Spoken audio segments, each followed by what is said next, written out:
In Liverpool, a deeply disturbing scene unfolded. A migrant was caught following a young girl all the way back to her home and then shockingly attempted to gain entry into her house. We will cover this story in today's video, but first make sure you like this video and subscribe to the channel for more content like this. Just stop and think about that for a moment. A child, in what should be the safest place of all, her own home, being pursued by a stranger with sinister intentions. This is not just unacceptable, it is terrifying. We are constantly told by those in power that these individuals pose no risk, that everything is under control, that communities are safe. But the reality on the ground tells a very different story. Ordinary British families are being exposed to a growing danger, a danger imported through open-door policies and weak border controls. This isn't just antisocial behavior, it's predatory behavior, and it puts our children directly at risk.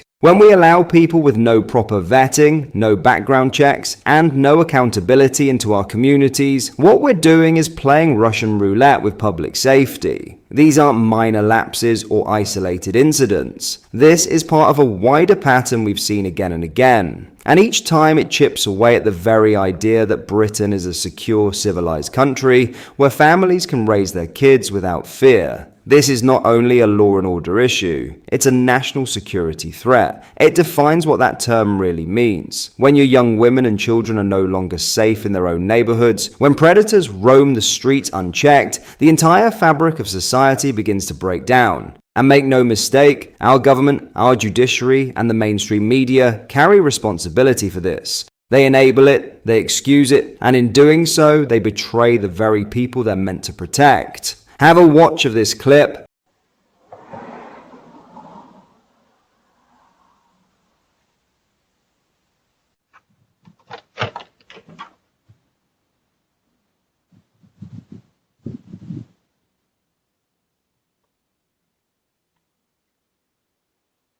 All right. Go. Now.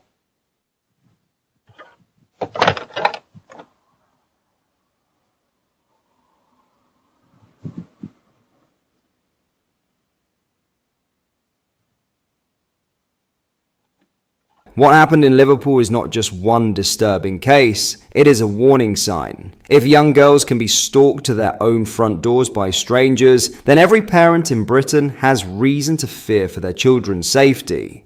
This isn't about isolated incidents anymore, it's about a system that has completely failed. Our borders are weak, our leaders refuse to act, and the media tries to cover it up. The result? Innocent families left exposed to third world predators walking our streets. Until there is real accountability, until deportations become the norm, and until the government puts the British people first, these dangers will only grow. Our children's lives depend on it. In other news, peers in the House of Lords have warned that road pricing and car tax changes could cause havoc among drivers, including a potential rise in divorces. Ministers and motoring experts have continually called on the government to consider introducing road pricing options to address falling revenue from fuel duty. As the UK approaches the 2030 ban on the sale of new petrol and diesel vehicles, the government must account for a dramatic drop in people paying for fuel, since many will be switching to electric vehicles. Think tanks, including the Tony Blair Institute for Global Change, have warned that the funding black hole for the government could exceed £30 billion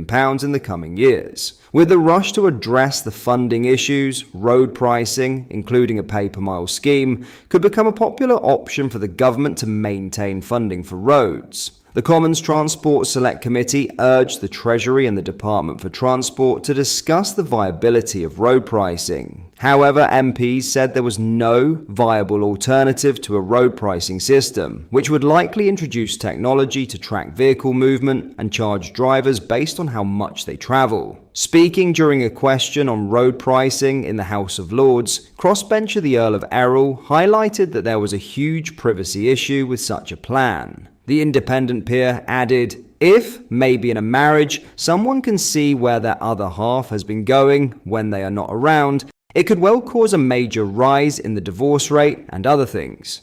In response, Treasury Minister Lord Livermore said it was an interesting question, but reiterated that the government had no plans to introduce road pricing. Speaking previously, an HM Treasury spokesperson said, "We have no plans to introduce road pricing." Lord Young of Cookham said that road pricing could be the most suitable answer for the government as revenue from fuel duty plummets. Experts have suggested that a form of pay-per-mile road pricing could have certain exemptions for drivers, including those who live in rural areas or motorists who drive as part of their profession. Lord Young noted that a road pricing system could ease congestion on roads around the country and allow more people to use the railways. Despite this, Lord Livermore emphasised that any scheme must ensure fiscal stability, motoring remains affordable, and the decarbonisation of transport is supported. He added that the government was already taking steps to raise money from vehicles, with electric cars now required to pay Vehicle Excise Duty (VED), which is expected to raise an additional £1.6 billion every year by the end of the Parliament. Former BBC chief Lord Burt responded saying, "When I worked at Number 10, I led a team which had Treasury representation that looked at road user charging alongside other transport issues. Does the minister accept that a flexible system of road user charging could bring many benefits, such as an allocation of free mileage